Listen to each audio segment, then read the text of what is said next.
Just having a quick look here at Cascade Mountain. There's still not much snow on it. It's probably the longest year this year where it hasn't actually had snow on the peak for, I don't know, 3-4 months now. So I'll just show you Mount Norquay where the ski hill is. Still no snow yet. End of the month, I'm sure there will be. I'm heading out again today. Gonna be heading into Radium and hope to find a little shiny in the rivers and look for some minerals and take this little lady for a walk. Anyway, I'll see you in a bit.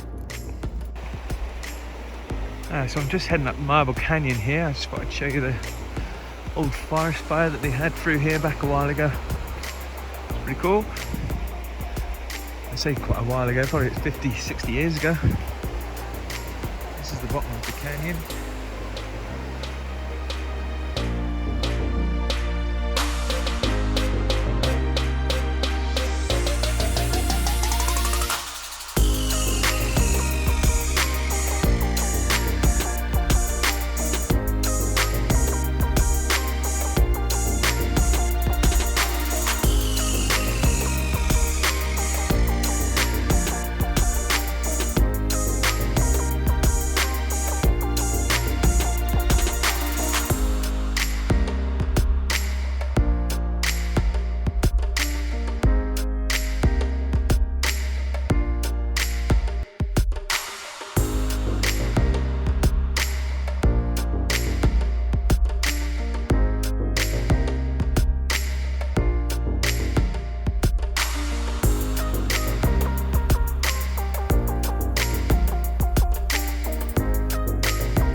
Made it up to Welsh Lake. This is the trailhead here, just going to be heading up now, and as you can see, ice has started to come back and snow.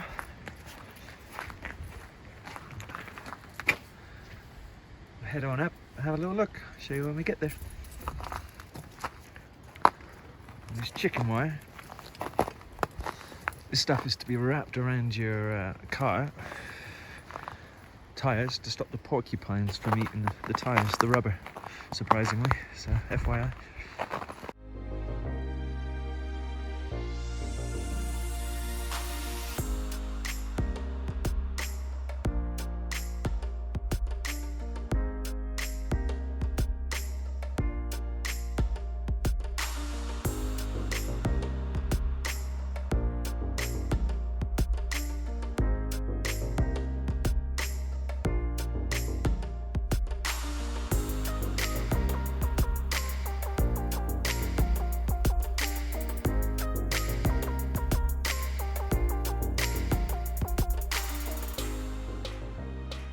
Slowly getting up there now. This is what we're walking through. It's crazy. So we started right off down in the bottom there. We're not far off the top now. So I'm just going to go around this corner here. I think there's a waterfall up here and then the lake's just over the back there. Let's see when we get there. So we finally made it up to the top of Welsh Lake. The sun is going down, so we've only got half an hour to an hour here before we got to head back. It's all granite. Everything here is all very similar to the rock type.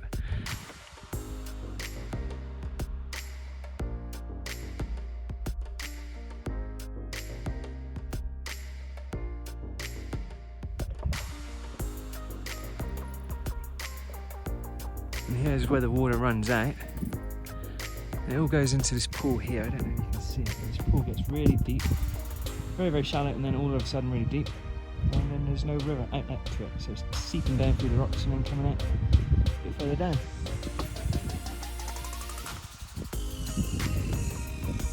Slowly going now, the sun. I'm just gonna have some lunch or dinner. I thought I'd just quickly show you this. So all this slate, it's just shale, whatever it might be. I believe this is granite.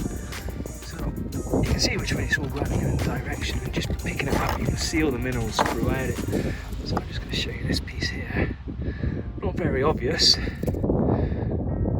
overly, but then when you actually crack open, you can see it all in there. Even be gold, but I'm pretty sure that's chalcopyrite or pyrite there.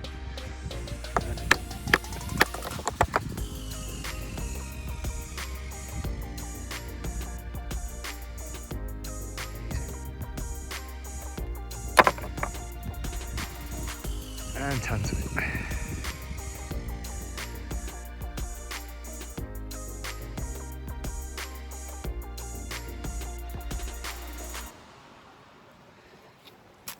You can see the black sands on the inside here where it's washed out. Fortunately, it is a bit icy. Let's see what we've got here. Oh! Don't want to go in there.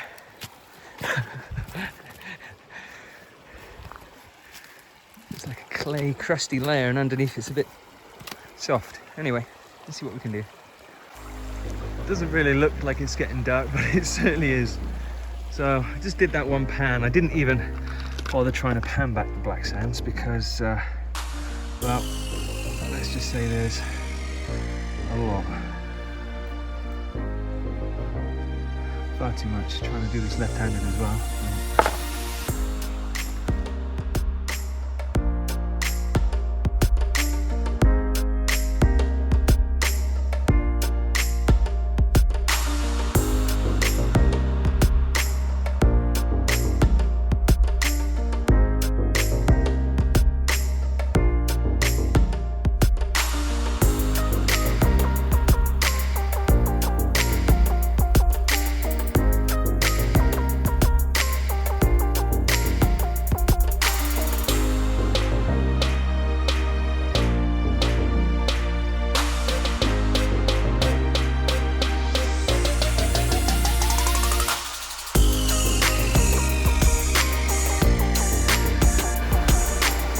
This is Forster Creek, about halfway up. Just looking for minerals up in the upper Forster Creek. I'll show you what we got on the other side.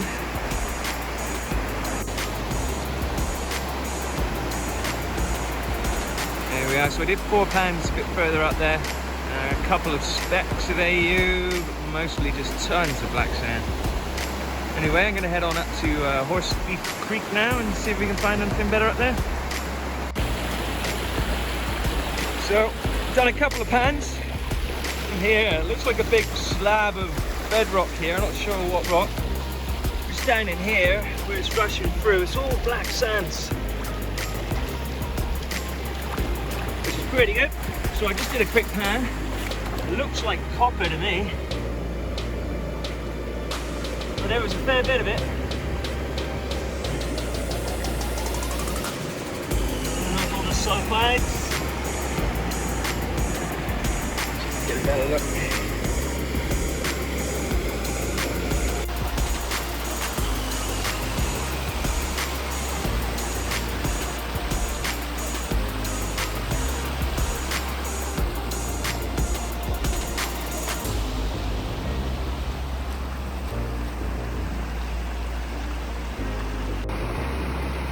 Here we are. So this is my third pan here. Just going to show you the material. There's no light sands, it's all black heavies.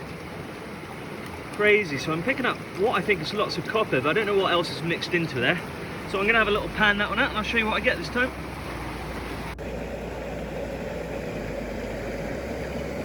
That's what I tapped up. That's all the black sands.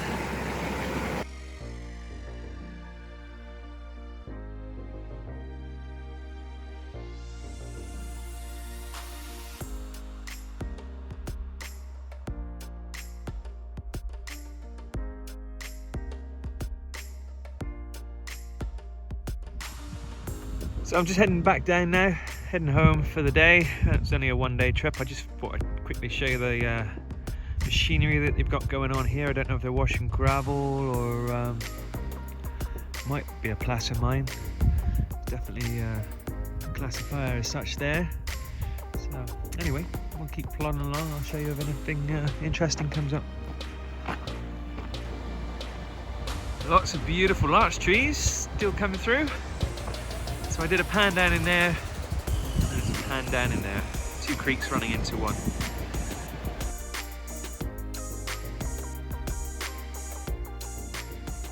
Alright, so I just got home. I found a bag of rocks by my front door here. So I think my neighbour's dropped these off over here.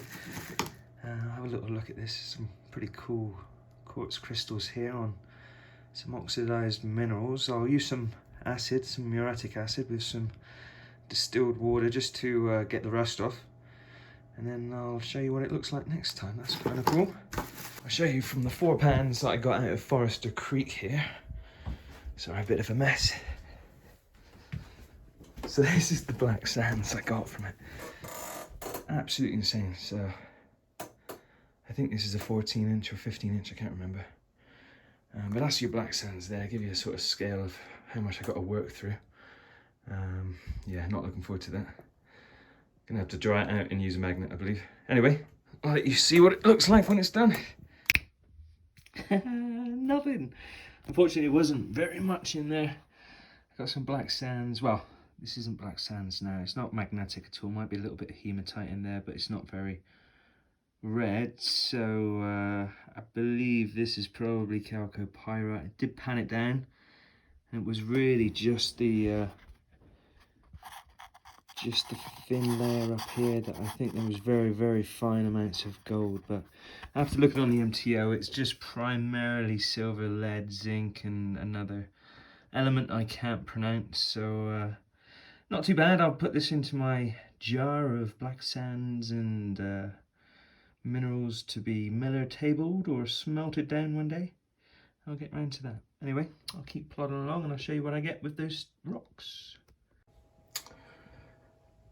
So I'm just going to show you a quick sample I got from, well, I'm not going to tell you where I got it from yet, not until I got the claim. But needless to say, it was super shiny, sparkly, lots of sulfides, crushed down some, lots of sparkles again. I'm just classifying it down into different sizes there. Anyway, that's all just magnetite in there that I've used the magnet to separate from the material. Ran a 30-gram sample through my homemade sluice here. It's just a ripple. Comes through from, I don't even know what size pump, tiny little pond pump. Comes up through the tube and up into the back here and then over the top. Use this little wooden section just with a little miner's moss here to flatten down the water as it comes over. That works pretty well. You can see the amount that it's picked up there all the way through for 30 grams. It pretty much picked up all of it. I used a magnet on that as well, picked up all the magnetite I could and clicked it all back down in. Anyway, that looks pretty promising. I'm pretty sure it's just pyrite and chalcopyrite, but there's got to be some good stuff mixed in there. So I'll get this all pushed down into the bucket here. Eventually get some, well, I'll probably end up getting some jet dry and chucking it in the pan after I finish this one. One of the rocks from the last trip, the last video there, it was all black and orange on there, and I thought that was a type of jasper or something, but I decided to soak it in some muriatic acid, melted away all the black, leaving, I think, what's quartz here.